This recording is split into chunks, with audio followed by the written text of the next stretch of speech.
Hello! Ngayon, gagawa tayo ng iba't ibang design nung text. May pabilog, may palon, may patayo. Ganun. Yun lang. Gagawa tayo ng bago. Gawin muna natin yung pabilog siguro.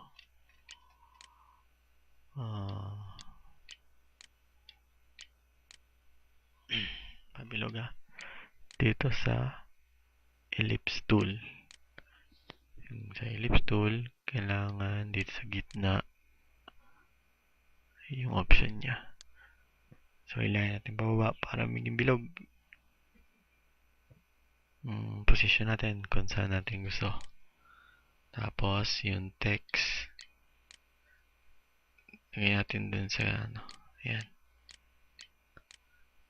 Ako na-copy ko na kasi yung pinipost ko, kaya mabilis. Ayan, kaya paste lang ng paste. Pero sa inyo, siguro, itatype nyo pa.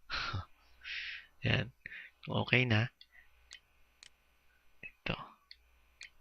Kung anong kulay, gusto natin, click okay. Tapos, gawa pa tayo ng bagong layer. New layer. Para dun sa palon. Gawin pa natin ng isa dito ng pabilog para katulad kanina. Yan, para gawin natin yan. Yung space habang na-adjust natin. Yan. Ganyan lang yung paggawa ng circle text.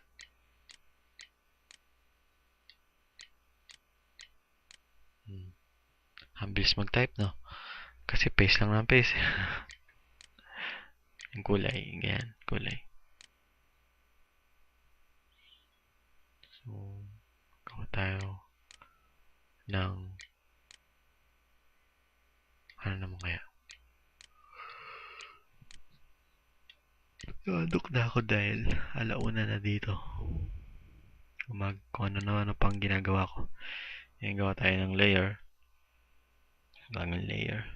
Para sa pagpaalon, dito naman sa pen tool, gamitin natin. Tuldok tayo ng isa. Tapos, hilahin natin pa ganyan. Yan. Tapos sa text.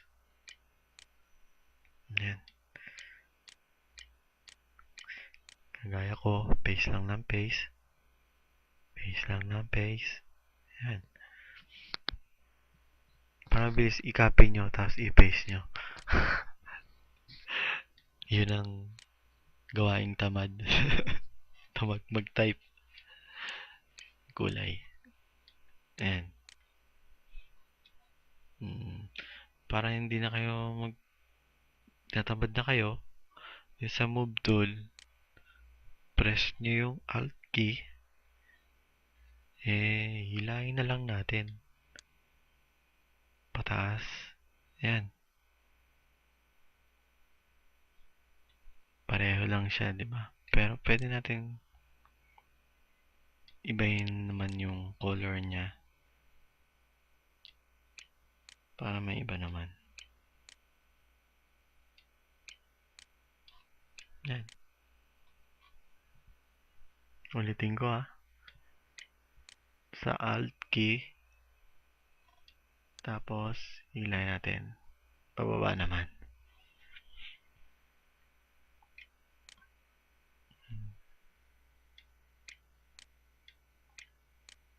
Iba namang kulay. Pagkatapos nitong tutorial na ito, matutulog na talaga ako. Tulog na ako Pero, kailangan.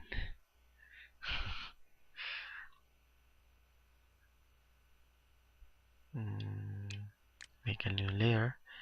Yun naman, pataas naman. Yung patayo. Sa pen tool.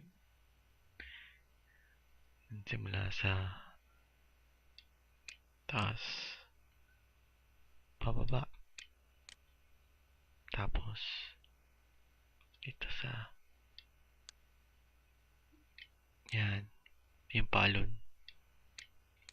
dyan na, pataas, natin sa taas, tapos, paste, o, type, yan, tapos yung kulay,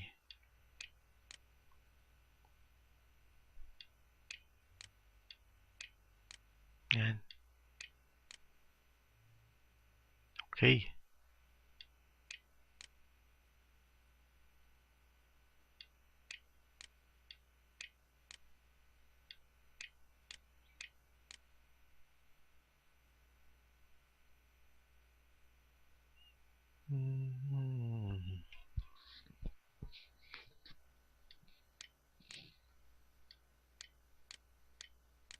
Patayo naman, patayo.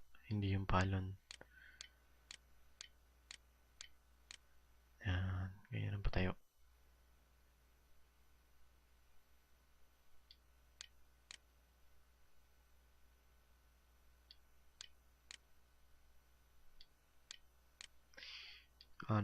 Yung mga nanonood sana naman mag-comment kahit ano. Mag-comment, mag-rate, and mag-subscribe. Kahit mag-comment lang, kahit wag na mag-subscribe, masaya na ako. Okay, yan, pwede na. Okay, bye-bye.